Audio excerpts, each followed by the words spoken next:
Fellas, it's time to rank every prospect in the UFC. And before I start, let me just get this quick clarification. Don't mix up prospects and contenders. Guys like Joshua Van, Michael Morales, Azamat Mirzakhanov, Gene Silver, these guys ain't prospects, they're contenders. This is going to be guys with potential who haven't yet proved themselves as a legitimate contender yet. But we'll start off. At number 45, I'm going to go Navajo Sterling. Navajo Sterling's 7-0 in the light heavyweight division. He trains out of City Kickboxing with Adesanya. He debuted against Tuco Takos, which was a layup. He was supposed to blast through him, and he goes to quite a close decision. He then faces Ibo Aslan, who had already lost in the UFC to Ian Kutalaba, but he beats him by decision too. I don't think he ever hits the top 15. He's having close fights with guys that he should be blasting through in a relatively easy division. He was hyped up coming into the UFC because of his kickboxing career. His grappling is still fairly untested. So at last place, number 45, I'm going to go Navajo Sterling. I'm not too fond of him. I don't think he hits the top 15. I think a guy like Ian Kutalaba is probably enough to beat this guy. So Navajo Sterling, I think he loses his next fight. Number 44, Farid Basharat. Now, Farid Basharat's 13-0, undefeated. He's obviously brothers with Javid Basharat, and I think he's the worst brother, which is ironic because his brother's just been knocked out cold brutally by Ricky Simon. He's currently 4-0 in the UFC with some decent wins on there, but he did just beat Victor Hugo, who is a can, and he actually kind of just about scraped by Victor Hugo, got dropped in that fight too. I don't think he ever hits the top 15 in the bantamweight division. I think he'll stay as a decent unranked fighter.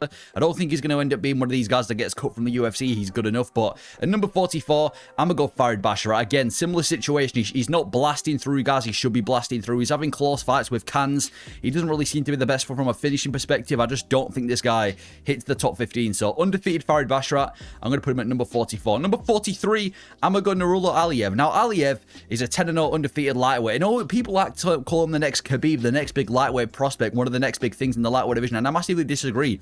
He's not exactly a finishing machine when you look at his run up to the UFC on the regional scene. He did get a good finish on the Contender Series, but he's 2-0 in the UFC with 2 decisions. He's inactive as fuck. You know, he fought once in 2023. He's fought once in 2025 so far, and he doesn't have a fight booked. He hasn't had one 30-27 in the UFC so far. He fought Rafael Alves and Joe Solecki. Gazdi should be running through. He hasn't had a single dominant 30-27 so far. So for Nurullo Aliev, I'm going to put him at number 43. I really don't know what people see in this guy. He hasn't got finishing ability. He's not blasting through guys he should be blasting through. And I just don't think this guy comes close to the top 15 unless he shows me something different. Great wrestler. That's about all he's got going for him. So number 43, Nurullo Aliev. Number 42, we've got Ateba Gautier. Now, Ateba Gautier is essentially the middleweight Francis Ngannou. He's 7-1 in MMA, and 6 of those wins are by KO. He got a brutal KO in the Contender Series, and he just KO'd Jose Medina, who was a bit of a can, I'm going to be honest. I think he was 0-2 coming into that fight, but he did just get a KO a few weeks back. Now, this guy has a lot of potential. Hits like an absolute truck, has pretty slick boxing, but he's still massively unproven. It's too early to say that he's going to be the next big thing just yet. He's going to be fighting at UFC 318 against, who's he fighting again? Robert Valentin. And I mean, I'm going to be honest, Robert Valentin is a bit of a can, I assume, to kind of build the name of Ateba Gautier. So he's still untested. He's got potential, hits hard, doesn't seem to be one of the best boxers we've ever seen, kind of seems to be a bit of a power merchant. But again, it's too early for Ateba Gautier. He might even get beaten by Robert Valentin. So I'm going to put him at number 42, still untested. Number 41, I'm going to go with Rinat Fakhretdinov. Now, Rinat's 24-2, which is a really solid record, but I feel like this is a bit of a fraudulent record. One of those records that looks better on paper than what it actually is. He's got quite a few wins in the UFC, but he had a draw with Zaleski de Santos. He had a robbery win over Nicolas Dalbert and a brutal robbery win over Carlos Leal, which was worst of all. His only good win in the UFC was a decision over Brian Battle in 2022, and when he brutalized Kevin Lee, who's easy to brutalize. He's booked against Andreas Gustafsson, who's 1-0 in the UFC. I think Gustafsson beats Rinat Fakhretdinov. So Rinat, I'm going to put it at number 41. He is kind of statistically on paper one of the better unranked guys in the welterweight division, but he's having way too many close fights against guys that he should be blasting through. He arguably lost to Carlos Leal. Didn't arguably lose, he should have lost to Carlos Leal, who was debuted in the UFC on short notice. I'm really not a massive fan of Rinat. Apart from that one win he had over Kevin Lee, which had everyone thinking he was going to be the next big thing, he hasn't impressed me in the UFC so far. Very basic fighter. So at number 41, I'm going to go Rinat Fakhretdinov. I just don't think he goes that far or ever hits the top 15. At number 40, I'm going to go with Quillan Salkilld. Now, Quillan Salkilld is 9-1 on a 9-fight winning streak. He gets a good win on the Contender Series. He again gets a 19-second KO against Anshel Jubilee, which is KO of the year. And then he showcases his grappling in his most recent fight at UFC 316, as he pretty much dominates Yanal Hashimoto's for the first 2 rounds. Similar to Ateba Gautier, he looks promising, but it's still way too early for Quillan Salkilld. The fact that he has improved his grappling. He seems to be very well-rounded. He's a really good wrestler. His gas tank is good across 3 rounds. His fight IQ seems to be good, and he has got pretty slick boxing. I do think Quillan Salkilld at 155 will go far, but again, he's in a division full of killers. His best win is Yanal Ashmus, who was coming back after a massive layoff. It's way too early for Quillan Salkilld yet. I can't sit here and say that he's going to be the next big thing. I can't sit here and say that he ever hits the top 15. It's too early for Quillan Salkilld, but he does look promising so far. And I mean, it wouldn't surprise me if he goes on a bit of a run in the UFC. So I'm going to put him at number 40. Number 39, I'm going to go Raul Rosas Jr. Now, it's no surprise that Raul Rosas Jr. is hyped due to his age because he's 20 years old and he was the youngest fighter in UFC history, holding a record of 11-1. And he's got quite a few wins in the UFC, to be fair to him, but is he improving? Yes, he's improving. Since that loss to Christian Rodriguez, he's improved massively, both with his stand-up and his grappling. So he is improving, which you'd expect for a 20-year-old prospect. But he hasn't beaten anyone good yet. He hasn't beat anyone good. The only good fighter he's faced is Christian Rodriguez, who he's lost to. He's coming off a win over Vince Morales, and that was quite a close fight, and Vince Morales is like 0-3 in the UFC, so he hasn't beat anyone good, and I don't think he ever hits the top 15 in the bantamweight division. He's booked against Rob Font. I honestly think Rob Font can finish that fight. That's a huge step up for Raul Rosas Jr., so I'm going to put him at number 39. What does he achieve for a 20-year-old guy? Massively impressive. Obviously, he can achieve a lot more and improve a lot more because he's only 20 years old. And he has got some, you know, he has got a decent record in the UFC. But resume-wise, he hasn't beat anyone good. He's making close fights with guys that he should be absolutely destroying. And the one guy that he has faced that's good, he's lost to. So I do think he's mainly hyped due to his age. I'm going to put Raul Rosas Jr. at number 39. At number 38, I'm going to go with Aleksandre Topuria, the brother of Ilia Topuria. Now, the only reason he's on this list is because of his last name. It is Topuria. He's the brother of Ilia Topuria. He's got a record of 6-1 in MMA, and he has 1 win in the UFC against Colby Thickness by decision. The problem is he's still massively unknown. There's going to be people on this list that argue he should be higher because his last name's Topuria, and, you know, he coaches Ilia Topuria. And then there might be people that argue he should be lower because he hasn't really proven anything and he doesn't stand out in the UFC. I'm going to put him at number 39. In that one fight he did have with Colby Thickness, he has a very similar style to Ilia Topuria. Maybe he hasn't got the same sharp boxing that he does, but he has a very front foot approach, likes to implement the wrestling. His judo is really high level, but again, I can't put him anything higher than 38 just because he's brothers with Ilia Topuria. I know, just because you're a good coach doesn't mean you're a great fighter. He has lost before on the regional scene. I think 38 is fair. He has got a lot of potential. I'm expecting big things from a Topuria, but he hasn't proven anything yet. Number 38 is fair. Number 37, I'm going to go David Martinez. David Martinez is 12-1 in MMA, with the vast majority of his wins coming by way of KO. He's got 10 wins by KO, and he is such a dangerous, slick boxer in the UFC. He absolutely brutalized Simon Oliveira in his most recent fight at UFC Mexico. Again, still fairly untested, but again, he's a dangerous guy coming from the regional scene. His sister's in the UFC too. He's got really clean boxing, looks promising in the bantamweight division, but again, still massively untested, and I can't really put him anything higher than 37, but I do think he has potential to score quite far in this division because of his boxing. Number 36, I'm going to go Melquizael Costa. Melquizael Costa, he started his UFC career as a bit of an unranked journeyman. He went 1-2 in the UFC with 2 finished losses. Then he gets a really good submission win in his next fight. And in 2025, he's been on a roll. He submitted Andre Fili, beat Christian Rodriguez, who was known to be a bit of a prospect killer at the time. And in his most recent fight, he went out and beat Julian Erosa. But to be fair, he went to war with Julian Erosa. I'm not trying to disrespect Julian Erosa. He wasn't a winning streak coming into that fight. But when you go into a very close war with Erosa, I don't think it necessarily shows you as the next big thing. I'm going to put him at number 36. His win over Andre Fili and Seaward have been massively impressive. He is on a 4-fight winning streak now with a couple of finishes in there, and he's on a roll. You know, 1 or 2 more wins and he should be getting a crack at the top 15 of the featherweight division. But again, going to a war with the Julian Erosa, starting off a UFC career as a bit of a journeyman, and he does look kind of beatable. He's a really good grappler with decent striking. His gas tank kind of fades after the second round, so he's been looking good. You know, he's winning fights. It's too early to say if he ever... Yeah, he's too early to say that he's going to be the next big thing. From what I've seen, I don't think he goes too far in the division, but he's on a 4-fight winning streak, or 5-fight winning streak, I think. No, it's 4.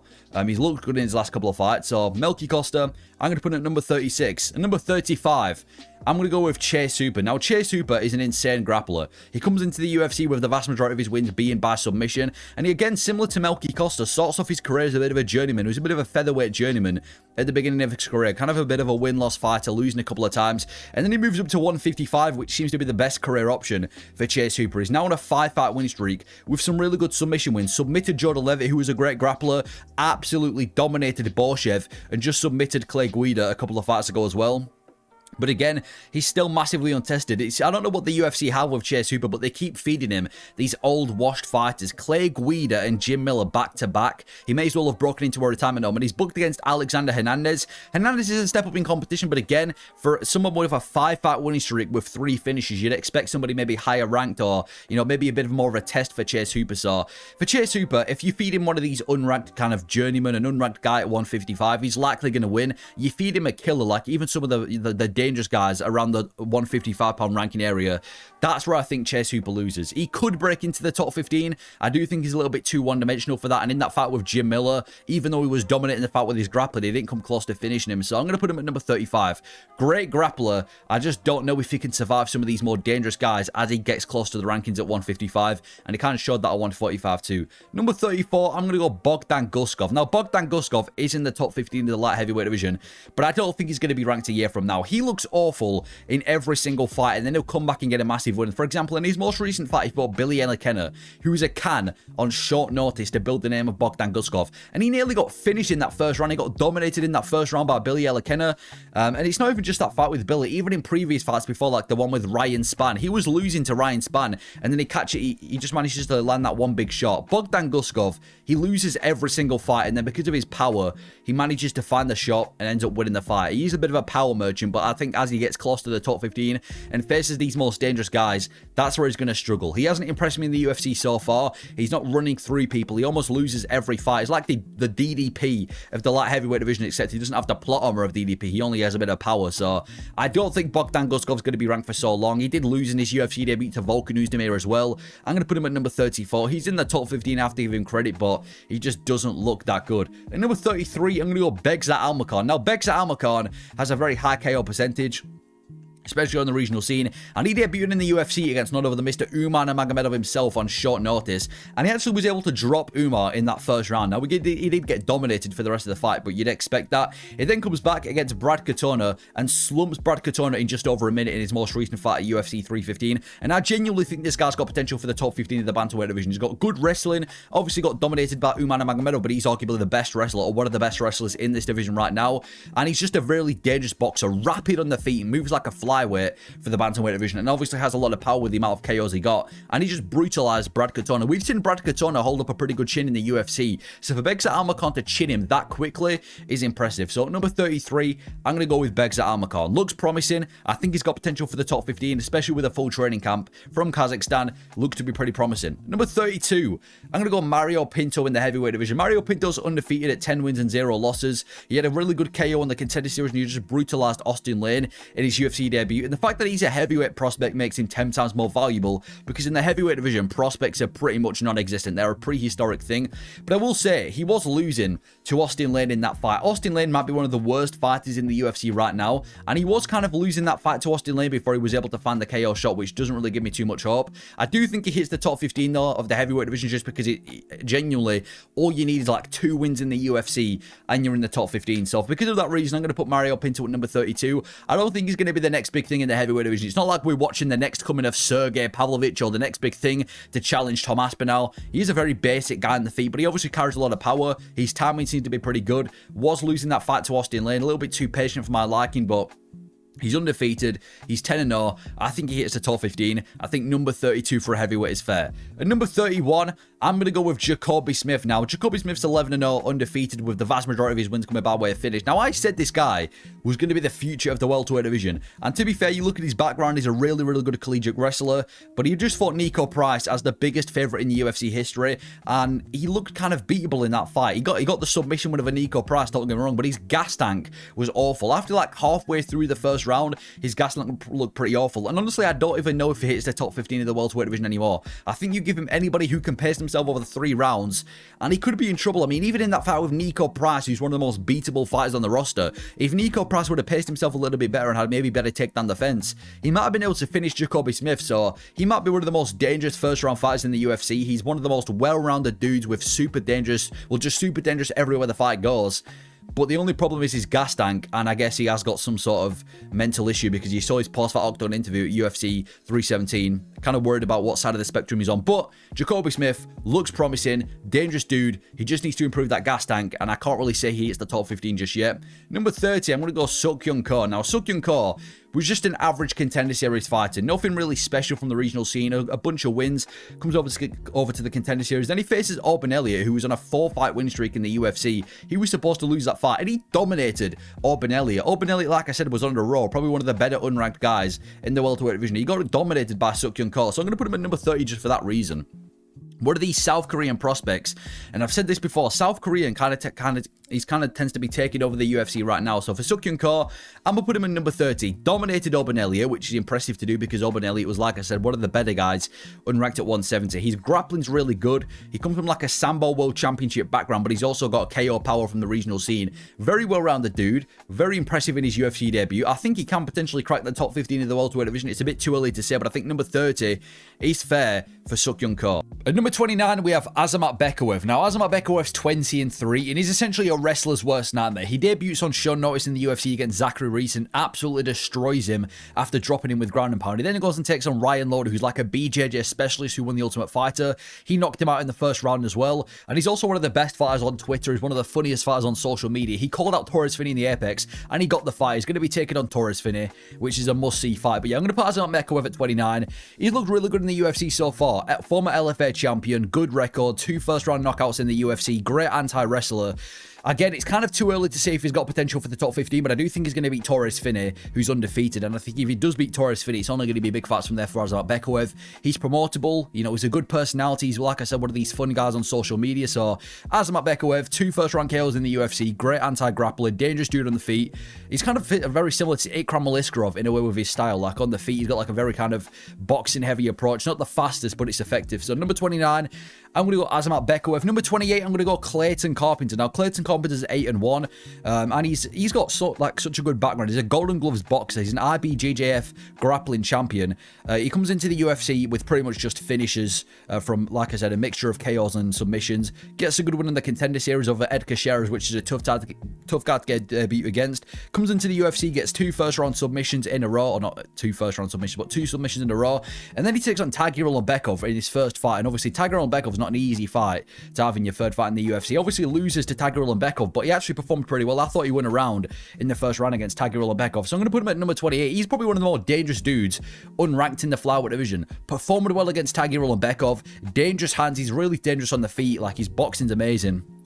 Even better grappling as well. He's one of the more well-rounded dudes in the flyweight division. And I know flyweight, especially of recent times, has a lot of prospects in this division, which we're going to go over. But I think Clayton Carpenter is definitely talented. Nobody's really talking about him. Again, because of how stacked flyweight is, it's too early to say if he hits the top 15. But he's definitely going to be one of these guys that I think is just starching people.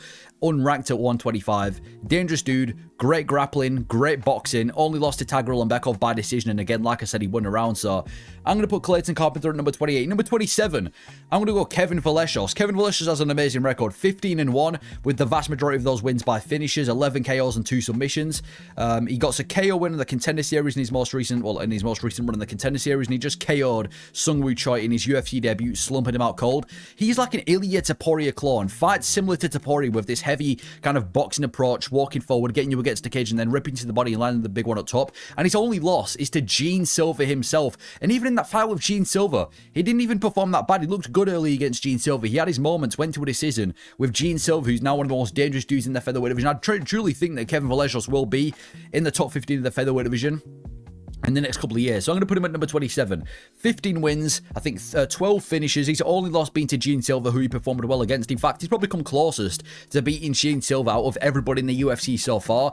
Comes back to the UFC, starches the dude in the Contender Series, starches Seungwoo Choi. And like I said, he fights very similar to Ilya Topuria. He's like one of these featherweights with a very walk-forward boxing approach. Lands the combinations, rips to the body, lands the one up top. I'm excited to see Kevin Valeshos. I forgot who he's booked against, but he has got a fight booked soon.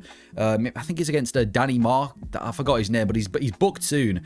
Yeah, I think he's going to start his opponent. So Kevin Valeshos, dangerous dude to look out for in the featherweight division. Number 26, Hyung-Sung Park, another one of these kind of South Korean prospects in the UFC that seem to be taking over. Now, Hyung-Sung Park, 10-0, undefeated with 9 finishes, which for a flyweight is impressive. He finishes both his opponents on road to the UFC in pretty brutal fashion. Knocks his first opponent out in the UFC. TKO's his second opponent in the UFC and most recently fought Carlos Hernandez and submitted Carlos Hernandez as well. He's probably the most dangerous upcoming flyweight we've got right now. And again, similar to Clayton Carpenter, he's dangerous everywhere the fight goes, and I do believe he will be in the top 15 at some point in his UFC career. He kind of came to the UFC with this boxing-heavy approach, really heavy-handed boxer, but again, he started to kind of show that grappling side of it recently. He recently took on Carlos Hernandez. He was piecing him up on the feet, decided to shoot a takedown, got the takedown, took his back and submitted him. And again, he's one of these really well-rounded South Korean dudes who's just dangerous everywhere the fight goes. He's quick on the feet as well, one of the least talked about flyweight prospects. And like I said, I do think he's got potential to hit the top 15. So at number 26, I'm going to go Hyung Sung Park in the flyweight division. Again, he hasn't really beaten anybody that good as of yet. His best win is Carlos Hernandez, and Carlos Hernandez hasn't really won that many fights in the UFC, but he has got potential, and like I said, do think he'll hit the top 15. Number 25, Chepe Mariscal, probably one of the most underrated prospects in the UFC right now. Now, Chepe Mariscal, like I said, most underrated featherweight prospect. He's 5-0 in the UFC right now on a 5-fight winning streak. Maybe not hasn't got that many finishes on there, but he's just like he just comes to scrap a lot in the UFC. He's got wins over Yusuf Zalal on the regional scene. He's got wins over Pat Sabatini. Pat Sabatini is one of the best unranked featherweights, and Yusuf Zalal is number 12. Now, he has lost on the regional scene as well to Johannes and Brito and Bryce Mitchell. Brito's dangerous as fuck, and Bryce Mitchell, obviously, former top 15 guy. I don't really know if Chepe Mariscal can hit the top 15 because, apart from the guys he beat on the regional scene, he's yet to beat that one big opponent. But I definitely think he deserves a crack at the top 15. 5-0 in the UFC, 5-fight winning streak in the UFC, with a finish over Jack Jenkins as well. So, Chepe Mariscal, tough guy. He's kind of like a fun dog fighter, swings on the feet, heavy, striking approach in the feet, pretty decent anti-grappling as well. I think he deserves somebody in the top 15. He's looked good in the UFC so far. Let's give him a step up in the competition. Like I said, with a win over Yusuf Zalal, who's number 12 in that division as well, and Pat Sabatini, he's got some pretty good names in his resume on the regional scene. Just needs to prove it in the UFC. So at number 25, I'm going to go Chepe Mariscal. 24, I'm going to go Jose Delgado. Now, Delgado's kind of just speedrunning the UFC. He has 100% finishing rate in MMA, 6 wins by chaos, 4 wins by submission, never won by decision. He needs his opponents in the cranium on the Contender Series, gets a TKO against Conor Matthews in his UFC debut, and recently took on undefeated Hydra Mill and chinned him in the first round with a brutal knee. Now, that's all he's really done in his UFC career so far, but like I said, he's speedrunning the UFC. Very dangerous dude on the feet. Comes, I think he's out of MMA Masters with that. He's got like a heavy Muay Thai approach, and it's been effective. Very dangerous striker, finished everybody, and that win over Hydra Mill is kind of what made me put him on this list, because like I said, I was picking Mill to win that fight. He looked like one of the better prospects in the UFC, and for Delgado to go out there and chin him that early on, very dangerous dude. I think he arguably deserves somebody in the top 15. He called out William Gomez. I think he probably beats William Gomez too, even though that's stylistically a tough fight. For Delgado, number 24, looks promising, dangerous dude, somebody to look out for, especially after UFC 317. Number 23, I'm going to go Joe Pyfer. Now, Joe Pyfer obviously is kind of known for hitting harder than Francis Ngannou. He's chinned many guys in the UFC. He's kind of got that one-punch KO power, decent submission ability as well. The biggest problem with Joe Pyfer, even though he is extremely dangerous for the division, he's kind of like he fails to reach the top 15, and he's just about scraping the top 15. Like, for example, he lost to Jack Hermansson on the feet as well. Jack Hermansson's known for grappling. He was able to pick apart Joe Pyfer for pretty much 25 minutes. And after we've just seen Hermansson versus Rodriguez, hasn't really edged that well. And he also barely beat Kelvin Gastelum in his most recent fight. Don't get me wrong, I'm not saying he shouldn't have won the fight. He was landing the bigger shots and he dropped them a few times. But for Kelvin Gastelum, there wasn't really much going on in that fight. So I'm going to put Joe Pyfer at number 23. As dangerous as this guy is, and I think he has got potential to definitely hit the top 15. Like I said, powerful dude on the feet, and he can grapple. Challenging with the likes of Sean Brady. He needs to prove it. The two good opponents he's faced, one of them he went to a very close decision with, and the other guy he ended up losing to. So for Joe Pyfer, he needs to prove it. He needs to beat someone good. He needs to beat someone around that top 15 area. Even if it's just like a Marvin Vettori or a Brendan Allen or like a Paulo Costa, he needs to go out there and beat someone good for me to say that he's going to be a prospect. So as much as I want to put him higher on this list, he needs to prove it. So number 23, dangerous Joe Pyfer. I'm going to put him at number 23. Number 22, I'm going to go Andre Lima.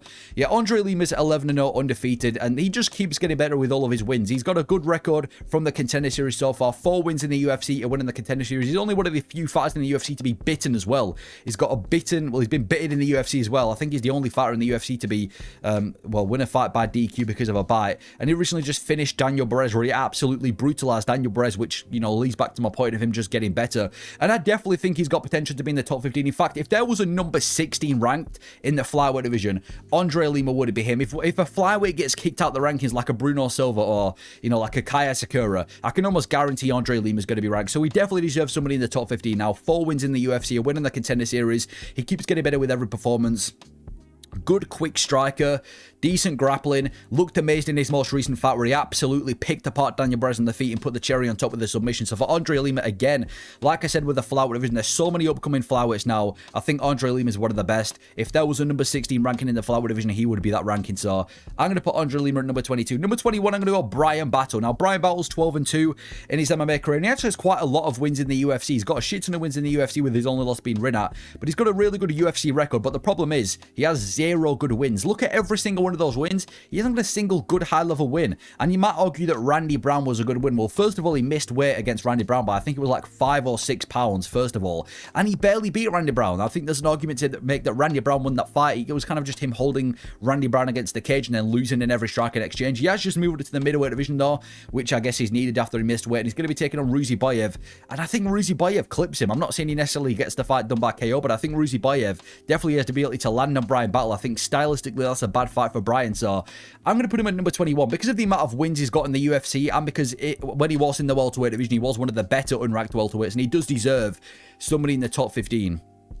I don't think he beats Ruziboyev. He hasn't beat anyone good. And he's kind of got that sloppy style as well. He's dangerous on the feet. He's got heavy hands. He's got a good kind of pressure walk forward approach. What he did to Kevin Gisette last year was brutal too, but I can't sit here and say that he's going to be the next big thing. He has looked good in the UFC over the guys that he's beaten apart from Randy Brown, but he hasn't beaten anybody good. So I'm going to put Bryan Battle at number 21. If he can go out there and starch Ruziboyev or even just beat Ruziboyev, maybe he deserves to be higher on this list, and he definitely deserves someone in the top 15. But again, I'm still kind of, I don't really know how to think about Bryan Battle, so I think 21's fair. Number 20, I'm going to go with another flyweight, Jose Ochoa. Now, this dude has only finishes in his MMA career, which again, for a flyweight is super impressive. 7 KOs and 1 submission win for a flyweight. And his only loss as well is to Lonnie Kavanaugh, who's probably the best flyweight prospect right now. You'll be seeing him on this list as well. Yeah, he came into the UFC in his second fight in the UFC and just slept Cody Durden, which is actually quite impressive. And again, I do think Jose Ochoa is going to be in the top 15 of the flyweight division. He trains out of Shooter box, very Muay Thai heavy style, decent BJJ off his back, quite quick on the feet, and again, hits like a truck for a flyweight. So I'm going to put Jose Ochoa at number 20. What he just did to Cody Durden, like we talk about guys like, you know, so what's his name, Hyung Sung Park, and some of these other good unranked flyweights. A lot of them haven't beaten anybody good. Cody Durden's not an easy guy to finish. I know he is kind of like a beatable guy, but to chin Cody Durden in that fashion looked impressive. So I'm going to put Jose Ochoa at number 20. Looks promising, and I think he has got potential to hit the top 15. At number 19, I'm going to go Joo Sang Yoo for number 19. Now, he's got a record of 9-0 in the lightweight division. He looked really good in the regional scene as well. He's not just one of these fighters that look average on the regional scene. I was watching tape on him on the regional scene for UFC 316. Looks solid on the regional scene, and he comes in and slumps Bekzat in 20 seconds, which in my opinion is still probably the best KO of 2025. Slumps him face first to the canvas in about 20 seconds, and he's one of the best flyweight prospects right now. Yeah, 28 seconds. I think he's one of the more viral KOs as well this year. So I'm going to put Joo Sang Yoo purely for that at number 19. And again, goes back to my point about the South Korean prospects in the UFC. South Korea is taking over, and Joo Sang Yoo might be at the front of the pack with that KO he had over Bekzat. He's like, kind of like a prime McGregor karate stance style, very wide stance, draws you in, lands the shot, and you couldn't have asked for a better debut for Joo Sang Yoo. Very promising, undefeated, good looking striker, and he's got grappling too on the regional scene that he displayed too. So Joo Sang Yoo, I'm going to put him at number 19. Again, still fairly untested in the UFC. We need to see him face somebody good, but from what we've seen against the opponents of this fight, he's dispatched everyone. He's looked great doing so. He's got one of the best KOs of this year. I'm putting Joo Sang Yoo at number 19. Number 18, I'm going to go Bekzat. Bekzat is a grappling machine. He's 14-2, with the vast majority of his wins being by some sort of finish. And so far in the UFC, he's 3-1. He had a finish against Musayev in his most recent fight, and Musayev's meant to be one of the best guys outside the UFC. He finished Uros Medic. He had a fight of the year with Elvis Brenner and a fight of the year with Rambetsky as well. That was, again, I think, top 3 best fights of 2024. I don't really know if he hits the top 15, but that's not necessarily due to him. It's more due to the fact that lightweight is such a stacked division. It's not easy to get to the top 15. And he has confirmed that despite missing weight in his most recent fight, he will be sticking to the lightweight division. But yeah, Bekzat is a tough guy. He has got very average striking, and his gas tank is a bit questionable, but it seems to be improving. And like I said, his grappling's insane. I remember people comparing him to Merab just without the stamina. He just walks forward, shoots the takedown, gets it a lot of the time, and has really good submission ability. I think he has got potential to hit the top 15, but again, he kind of needs to prove it. That Musayev win was really good too. So for Bekzat, I'm going to put him at number 18. Very skilled guy. The only problem is he's at 155, which is, you know, it's very tough to be a prospect and very tough to get into the top 15 at 155. Number 17, I'm going to go Steve Garcia. Now, we started off his career as a bit of an average UFC journeyman. Went 3-2 in the UFC, most of them being finishes, but was just an average UFC journeyman. But now he's picked it up with not 1, not 2, not 3, not 4, not 5. Well, yeah, 5 straight finishes in the UFC, all by TKO. And he's got some good wins on there as well. Melquizael Costa's a good win. He was on this list. Chase Hooper, he was also on this list. He's got some really good wins on his record, and he's just going out there and straight just, you know, he's kind of got that stand and bang style. He's just straight finishing, dude. The vast majority of his wins by KO in his MMA career. He's booked against Calvin Kattar this week, and I think he beats Calvin Kattar as well. Kattar, he's a tough matchup for Steve Garcia. It's going to be a banger, but because of how dangerous and reckless Steve Garcia is, I've got to put him on this list. I mean, I think he's got the highest KO streak, or might even, yeah, I think he's got the highest KO streak in the UFC as of right now. He's just going out there, standing and banging, finding the shot of everyone. He's got pretty nasty ground and pound as well. Fairly well-rounded, but he's just got that old school stand and bang style, dangerous dude in the feet. And the fact that he's on a 5-fight win streak, all by KO with some really good wins on there, like Chase Hooper and Melky Costa. And I think he is going to enter the top 15 by next week. I've got to give Steve Garcia a slot on this list. Looks amazing. So number 17, I'm going to go Steve Garcia, one of the more underrated featherweight prospects. And number 16, I'm going to go Gabriel Bonfim, another guy who's going to be fighting this week. Yeah, Gabriel Bonfim, great record at 17-1. He comes into the UFC just straight finishing dudes. I think there was only one decision on that entire run. He's just straight finishing dudes. He comes into the UFC with 3 first-round submissions in a row, and then he gets finished by Nicholas Dalby, which I guess hasn't really aged well. Not that Nicholas Dalby's a bum, but for a prospect, you'd expect better. But then he comes back and beats Angelusa and just brutalized Chaos Williams by submitting him in the first round. In the second round, slumping him out cold. He's now booked against Stephen Wonderboy Thompson. I think he beats and finishes Stephen Wonderboy Thompson, and he's going to be in the top 10 or top 15 by Tuesday next week. And because I think he's going to be in the top 15, and I'm going to put Gabriel Bonfim at number 16. One of the best prospects right now in the welterweight division. Some of the best submission ability in the welterweight division. Going to be in the top 15. Great record. Super dangerous guy. So number 16, I'm going to go Gabriel Bonfim. I don't want to see Stephen Thompson get slumped out cold, but I think it's going to happen. Well, maybe not out cold, but I do think he's going to get submitted by Gabriel Bonfim. Probably one of the better dudes coming up at welterweight right now. Gabriel Bonfim, number 16. Number 15, I'm going to go Nazim Sadikov. Now, he's got a record of 11-1, and he's on an 11-fight win streak. That only loss was his debut, and he's got 10 finishes on there as well. Comes into the UFC with the vast majority of his wins being by finish, and like I said before, on a winning streak. Gets a Contender Series KO, a TKO in his UFC debut, a submission over Terrence McKinney in his second fight. Then he has a draw with Bekoev, which hasn't really aged well because Bekzat's losing most of his fight these days. I mean, the guy just got finished by McKinney. Comes back, gets a TKO over Ismail Bonfim, and then just got a fight of the year with one of the best fights of 2025 so far, and a TKO comeback over Nicholas Mortar. I think he's the most exciting lightweight prospect, and I do think he's got potential to hit the top 15 in what is probably the toughest division to enter the top 15 in right now. I've got to give Nazim Sadikov a nod on this list. Like I said, just had a fight of the year contender. Super dangerous dude. Decent grappling, but he absolutely blasts people on the kick. He's a great on the feet. He's a great kicker. Very good accuracy. Very dangerous kickboxer. Like I said, the most exciting up-and-coming prospect in the top 15. I think there's a couple of, in the lightweight division, and I think there's a couple of guys in the top 15 he could beat. You put him against like a Benil Dariush, a Renato Moicano, a Benoit Saint-Denis. I think these are some winnable fights for Nazim Sadikov, and I would like to see him get somebody around that top 15 area next. So Nazim Sadikov, number 15, one of the best prospects in the UFC because of how dangerous he is, because of the run that he's on, and the fact that he's doing it at 155. I think we're going to give respect to Sadikov and put him at number 15 on this list. At number 14, we have Gabriel Santos. I think Gabriel Santos might actually be the least talked about prospect in the UFC. He comes into the UFC after absolutely dominating the regional scene, becoming a champion, finishing everyone. Debuts against Lerone Murphy, who's now in the top 10 of the division in the featherweight division. Arguably beats Lerone Murphy. This was on short notice, like I said, against Murphy. Arguably beats him. He then loses to David Onama, another ranked guy, but he looked great and he was winning the fight up until he got finished. And then he's come back, 2-fight winning streak, just absolutely obliterated Jack Jenkins and beat the fuck out of him. So I'm going to put Gabriel Santos at number 14. Apart from that one bad loss to David Onama, he's looked sick in the UFC. Come close to beating Lerone Murphy than anybody else in the UFC, in my opinion. I thought he won that fight, and like I said, it was on short notice against Lerone Murphy, if I haven't told you about 50 times already. And like I said, won his last 2 fights, dominated Jack Jenkins, who himself was a bit of a prospect. So I'm going to go Gabriel Santos number 14. I think he's like a win or 2 away from the top 15. It wouldn't surprise me if you get somebody in the top 15 next. Super talented guy, great submission ability, pretty hard hitting on the feet. So I'm going to go Gabriel Santos at number 14. One of the best prospects in the featherweight division. At number 13, I'm going to go Manuel Torres. Yeah, Manuel Torres comes, gets a KO on the Contender Series, KO in his UFC debut, KOs Nicholas Morta, submits Chris Duncan, loses to Bahamondes, but Bahamondes was on an absolute rise at the time. He then goes out there and KOs Drew Dober in his most recent fight. So I'm going to go Manuel Torres. This dude is one of the most dangerous dudes coming up at 155, just slumping people out cold. He's only lost to Bahamondes, and that was a competitive fight at UFC 306. Apart from that, the dude's just finishing everybody, submitted Chris Duncan, and Duncan's an out-American top team, and he's got decent submission ability, knocking out Drew Dober in the way that he did. KOing Nicholas Morta as well. Manuel Torres, apart from that loss to Bahamondes, just been dominating these dudes unranked at 155. A bunch of good wins on there as well from the Contender Series, and like I said, heavy-handed dude from Mexico, quite big for the Division 2 is Manuel Torres. It wouldn't surprise me if we get somebody in the top 15 next. I do think he has got top 15 potential. Again, the highest guy we've seen it, well, highest level guy we've seen him face is Bahamondes, and he's fallen short, but if he can pick himself back up, I think Manuel Torres has potential. Number 12, Ramazan Temirov. Now, Ramazan Temirov, he's got a record of 19-2, and he actually is currently ranked in the flyweight division at number 13. He comes on a massive winning streak from the regional scene, a vast majority of them being finishes, which again, for a flyweight is impressive. He absolutely slumps CJ Vajera in his UFC debut, slumps him out cold, and then he goes in his most recent fight and scrapes by Charles Johnson. And to be fair, Charles Johnson in your second fight in the UFC is quite a tough ask, and he scrapes by him.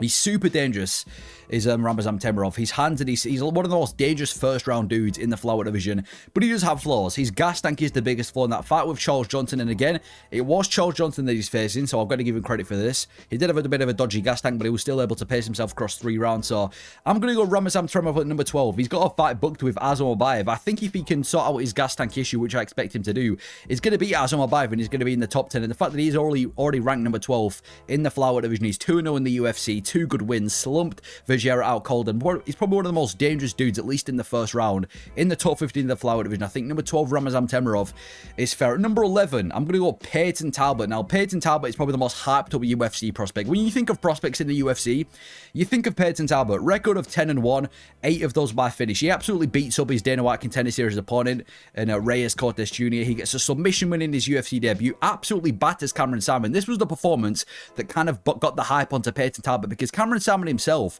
was a well-known prospect at the time, and Peyton Talbot just beat the shit out of him. He then goes out there and knocks out Yanis Gamori in 20 seconds. He then takes that bad loss to Barcelos, but to be fair, that's not aged that badly after we've seen Barcelos versus Garbrandt, and he comes back against Felipe Lima, a guy that he was an underdog against, I'm pretty sure, and in my opinion, a tougher test than Barcelos, and he completely shuts him down, not only with defensive wrestling, but offensive wrestling, showing that he's improved his grappling tenfold, and he's a lot more well-rounded coming into, well, just, yeah, a lot more well-rounded nowadays. So I'm going to go Peyton Talbot number 11. Not only has he got the hype, he's one of the best upcoming strikers we've got in this division, and now that he's showcased the grappling too, I think Peyton Talbot can go far. Before this loss to Lima, before this fight with Lima, and even the loss to Barcelos, it was still a question of if we could see him break the top 15. I do think we can definitely see Peyton Talbot break the top 15. I can see him getting past somebody like Kyler Phillips and some of these other guys ranked number 15 to 10 in the bantamweight division. So I'm going to go Peyton Talbot number 11. All the hype in the world, dangerous striker, good wrestling, improved massively since that loss to Raul Barcelos. I think the future is bright for Peyton Talbot. Number 10, I'm going to go Talishant Teixeira, the main event this week. He's 8-0 in the heavyweight division with all 8 wins coming by way of finish. As you'd expect, dominates the regional scene, comes and gets a KO on the Contender Series, slumping his opponent out cold and just knocked out Justin Tafa in about 20 seconds at UFC 312. He's got a fight booked with Derek Lewis, and I do think he beats Derek Lewis, even though he could also get slumped out cold. And like I said with Mario Pinto, a tall, dangerous, swingy guy in the heavyweight division is just a heavyweight prospect. It doesn't take much to be a prospect in the heavyweight division. I think he's already in the top 15 as well, and if he beats Derek Lewis, he's going to be in the top 10, and because of that, and because it's relative to the division, I've got to put Talishant Teixeira in the top 10. He genuinely wouldn't surprise me if two more wins, he beats Derek Lewis and beats somebody else, and he's going to be getting a title shot or like a number 1 contender fight in the heavyweight division. That's how shallow this division is, and because it's so shallow, I think it's only fair that we put Talishant Teixeira number 10. He's probably heavyweight's best prospect right now. I don't think he's going to be the next best thing, but undefeated, all of his wins by finish, probably going to beat Derek Lewis, just destroyed Justin Tafa. Talishant Teixeira is going to go number 10. Number 9, I'm going to go Marco Tulio. Marco Tulio is the future of the middleweight division. He trains out of Shooter Boxing. He's been praised by the likes of Oliveira and Ian Garry. He's got a record of 14-1 with 11 of those by finish. He gets a KO on the Contender Series and a decision on the Contender Series against a kickboxer, so he gets 2 straight wins. He then KOs Iho Portieri in his UFC debut and just absolutely destroyed and KOs Trezin Gora in his most recent fight, and he's one of the best strikers we've got coming up in this division. He's got a fight booked with Michel Pereira, which is going to be a fun-ass fight, and it's a tough step up. for Marco Tulio, but I think he beats Michel Pereira. He is one of the best. I think he's one of the best up-and-coming guys we've got in the middleweight division. He's got that BJJ we should expect from somebody from Shooter Box, but he's kickboxing, man. He's so fast on the feet. He's technical kickboxing. He's danger and power on the feet. He's got so many KOs in his MMA career, 2 KOs in the UFC so far. This dude's dangerous as fuck. And Trezeguet Ngora is a pretty respectable guy. I mean, he's got really good submission ability and he's powerful himself. So Marco Tulio to beat the crap out of him for the whole fight, you know, landing like spinning wheel kicks on him as well. Marco Tulio is one of my favorite prospects to look out for. I do think he beats Michel Pereira, and after that, it's going to be top 15 for Marco Tulio. One of the best middleweight prospects. I'm going to put him at number 9. Number 8, I'm going to go Malkoun Wellmaker. I think Malkoun Wellmaker is the best bantamweight prospect right now. 10-0 undefeated, 8 of those by finish, dominates the regional scene, comes into the UFC comes into the Contender Series, gets a right hook KO, faces Cameron Simon, a guy that I didn't think he was going to finish. Quick, gets a right hook KO, sends him flying halfway across the octagon, and then goes out there against Chris Mutino. And yes, it was a bit of a layup for Malkoun Wellmaker, but a guy who's known for being tough in Chris Mutino, riding a 5-fight winning streak, right hook KO. He's got one of the best right hooks, and it's not just his striking ability, it's the shots that he sets up. He's got all the hype in the world, similar to Peyton Talbot, one of the most hyped up prospects in the UFC right now, knows how to sell himself. I think if you put him against like an Adrian Yanez next, he slumps him as well. Again, might be too early to say he's top 15 in the world, but I'm going to put him at number 8 just because of how he's looked outside the UFC. He's undefeated. He's slumping everybody out cold. That right hand of him, right hand of his is just fucking danger. So I'm going to go Malkoun Wellmaker as the 8th best prospect in the UFC. And again, the guy knows how to promote himself. He's got hype around him. Number 8, Malkoun Wellmaker. Number 7, I'm going to go with Farid Ziam. I think Farid Ziam, well, he started his UFC career as a bit of a journeyman. Went 2-2, 3 decisions, and then he goes on a 3-fight winning streak, all by decision. And then at this point, I never really thought he was going to go that far. You know, he had a fairly close fight with Jai Herbert and went to a split decision with Claudio Puelles. And then he gets booked against Matt Frevola. I thought Matt Frevola was going to dominate this dude, and he absolutely destroys Matt Frevola. Not only does he dominate him on the feet, not only does he dominate him with the grappling exchanges, to get the cherry on top, he lands a vicious knee to Matt Frevola in one of the most brutal knockouts of last year. He then goes out there against Mike Davis, who was on a winning streak, and pretty much dominates him for 2 rounds with the wrestling. He deserves a crack at the top 15, and again, I think he's probably one of the better unranked dudes in the lightweight division. I think him and Yoel Alvarez are some of the best unranked fighters at 155. He's on like a 5-6 fight winning streak. Looked amazing in his last 2 fights. Probably one of the best French fighters right now. I think he could probably finish like a Renato Moicano or some other dude coming off a loss in the lightweight division. So for us, I'm going to go number 7. Deserves somebody in the top 15. He deserves somebody in the top 15 after beating Matt Frevola. The win over Mike Davis was just an extra win. So for us, is going to go number 7. One of the best unranked dudes at 155. Number 6, I'm going to go Ikram Aliskerov. Record of 16-2 with those 2 losses. Beat to Robert Whittaker and Hamzat Chimaev, 2 of some of the best guys on the roster. Whittaker, obviously a former champion, and Chimaev's about to fight for a belt. Ikram, he might be the most well-rounded dude we've got coming up in the middleweight division. He's a Sambo champion. He's got 5 submissions, 7 KOs. He's got 3 KOs in the UFC against respectable names. Andre Muniz, Phil Hawes. I know it was a bit of a chinny guy with Phil Hawes, and then goes out there and destroys Wally Alves as well. I think he's a future top 10 middleweight. He was one of my favorite prospects even before the Robert Whittaker fight. He was on a rise, got a submission on the Contender Series, then was just straight sleeping people in the UFC. And then he gets to fight with Whittaker, loses to Whittaker, but it's no shame, and he's just gone out there and knocked out Andre Muniz, who's known for being a pretty tough guy. And again, his only losses are Chimaev and Whittaker. I think this guy's got potential to build himself back up and be a top 10 middleweight. He's dangerous everywhere the fight goes. He's got Sambo ability, he's got submission ability, he's dangerous on the feet. The only flaw that I can really pick out for Ikram Aliskerov is his movement. He is quite slow on the feet. He's not one of these super rapid guys coming up in the middleweight division, but I do think he's got top 15 potential. Andre Muniz was at least like a top 20 middleweight, and he slumped him as well. So I think for Ikram Aliskerov, he's number 6. One of my favorite middleweight prospects. I remember when he called out Bo Nickel.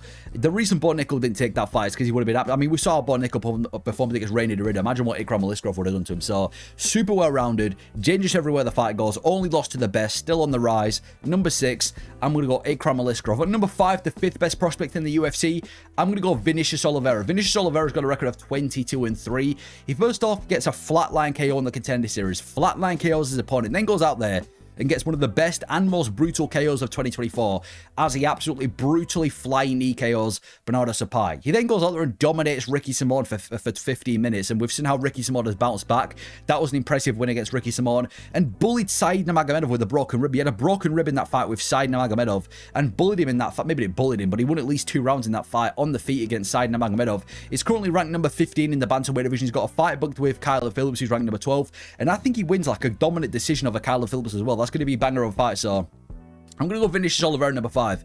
He is the best bantamweight. Well, I know I called Malkoun Melmaker the best bantamweight prospect, but in terms of like who has gone the furthest, Vinicius Oliveira is that guy. Number 15, I think he beats Kyler Phillips, and I honestly think this guy can go quite far in the division. His grappling hasn't really been tested in the UFC, but we've seen him have really good takedown defense, like the fight with Said Nurmagomedov. That fight with Said Nurmagomedov as well really showcased his striking too. Really good striker, durable across 15 minutes, tough, dangerous. Vinicius Oliveira is one of my favourite prospects in the UFC right now, and I'm going to put him at number 5 for how far he's come in the bantamweight division. Number 4, I'm going to go with Yoel Alvarez. Yoel Alvarez is the best unranked lightweight, and we're talking about the most deep division in the UFC. I think Yoel Alvarez is the best unranked lightweight. He's got a record of 22-3 with a 100% finishing rate. He comes into the UFC after taking his debut loss, goes 4-0 in the UFC. As I said, 4 straight finishes against decent names. Then he faces Arman Tsarukyan, who's now one of the best in the division. He does get absolutely mauled by Arman Tsarukyan, but since that loss to Tsarukyan, he's now been on a 3-fight win streak with 3 straight finishes. He's got to get a chance at somebody in the top 15 in the lightweight division. He deserves somebody in the top 15 after his win over Elvis Brennan. Now that he's just gone out there and finished Drakkar Klose, give him someone in the lightweight division, or even welterweight, because he has said that he wants to move up a division. Whatever division he faces, give him someone in the top 15, and I do think he's got a lot of potential. He's a tall, rangy striker with decent KO power on the feet. Obviously, he's known for his submission ability, though. He's got impeccable submission ability. Just dangerous everywhere the fight goes. Tough as nails. The only bad performance he's had in the UFC is against Arman Tsarukyan, who's one of the best. And apart from that, he's been dominating everyone and finishing everybody. So, Yoel Alvarez, the best unranked dude at 155. How he hasn't been given a ranked fight yet puzzles me. He needs somebody in the top 15. I reckon he'd finish Benoit Saint-Denis. I reckon he'd finish Moicano. I reckon he'd finish Beneil Dariush. Super dangerous guy. Best unranked guy at 155. Yoel Alvarez is the 4th best prospect in the UFC. Number 3, I'm going to go Lonnie Kavanaugh. Lonnie Kavanagh's got a record of 9-0, and he is absolutely rapid. We're talking about a flyweight, and he's one of the fastest flyweights I've seen in the UFC. He debuts on the Contender Series as he goes and gets a left hook KO in just over 2 minutes. He then goes against Jose Ochoa, who was also earlier on this list at number 20 as one of my favourite prospects, and he beats Jose Ochoa. That's a really impressive win, especially to debut against for Lonnie Kavanagh. Beats Jose Ochoa, and then he goes against Felipe Dos Santos, a Chute Box native, and beats Felipe Dos Santos for 15 minutes. Beats him with the wrestling. Again, looks super quick, good grappling, good striking. He's now booked against Charles Johnson, another tough guy. And even though that's, it's a bit of a step up for Lonnie Kavanaugh, I'm expecting him to get past Charles Johnson. And I think he doesn't only get in the top 15 of the flyweight division. I think he can potentially get in the top 10, even maybe the top 5 of the flyweight division. He's undefeated. He's rapid on the feet. He's already got some really good wins under his name. He's got really quick striking, very dynamic as a striker. His grappling ability is good too. He's tough as nails. Lonnie Kavanaugh, in my opinion, is the best prospect in the flyweight division. We've got some good prospects in this division, and I think he will be top 10, potentially he's in the top 5 in this division one day. So at number 3, I'm going to go Lonnie Kavanaugh as the 3rd best prospect in the UFC. At number 2, I'm going to go Mingyang Zhang. Mingyang Zhang might be the scariest man in the UFC right now. He's got a record of 19-6. Some statistics about this guy: every single one of his wins is via first round finish. So every one of his 19 wins have all come in the first round, and he's on an 11-fight winning streak, and all of those 11 wins coming by way of first round finish. He comes into the UFC after going on road to the UFC after brutally KOing Tuco Tukos. He then brutally KOs Brenton Ribeiro, and Brenton Ribeiro's on a bit of a rise right now. I know he's just been slept by him as a kind, but still. He then goes out there and brutally KOs Ozzy Diaz at UFC Macau, and in his most recent fight, just absolutely mauled Anthony Smith for his retirement fight. And he's now booked against Johnny Walker, and the best way I can describe this fight, it's a hydrogen bomb versus a coughing baby. He's going to absolutely chin Johnny Walker. The matchmakers did Johnny Walker dirty, and he's now going to be not only in the top 10, but I think he's got top 5 potential in the light heavyweight division. The only way I can critique Mingyang Zhang is because we haven't really seen him get tested yet. I know Johnny Walker's a step up in competition, but you can already bet the house that he's going to slump Johnny Walker. We haven't seen him against like a top 5 guy yet, but he looks technical on the feet. He's tough. He's obviously got the power, some of the most power in this division as well. I think he's a future top 5 guy, and he's by far the best prospect we've got in this division. I think he'd slump a Carlos Ulberg as well. Ulberg's pitter-pattering with Jan Blachowicz. So number 2, I'm going to go with Mingyang Zhang. On a huge winning streak, very, very dangerous guy, slumping and just finishing people in the UFC, future top 5 potential. Number 2 is the 2nd best prospect in the UFC. I'm going to go with Mingyang Zhang. And at number 1, I'm going to go with Mauricio Hufe is the best prospect in the UFC as of right now. I think he's the best prospect in the UFC. He's coming out of the Fighting Nerds. He's got a record of 12-1 with 11 of those wins coming by way of KO. He finishes Khabib's teammate on the Contender Series in the 3rd round, showcasing obviously his what's it called, his gas tank. Gets the finish. He then goes out there and destroys Jamie Mullarkey with scissor sweeps and just dominated that fight against Jamie Mullarkey at UFC 301. He then goes out there and batters James Lontop. Couldn't get him out of there, but that's credit to James Lontop's toughness. Batters him across 15 minutes with no-look uppercuts, and then he gets a flash KO win over Bobby Green. Spinning wheel kick against Bobby Green, who's known to be a defensively sound guy. And I think he's definitely got top 15 potential in the most deep division in the UFC at lightweight. I think he beats Benil Dariush. I think he beats Senato Moicano. I think he beats Benoit Saint-Denis. I think he beats Michael Chandler. I think he's got what it takes to beat Paddy Pimblett.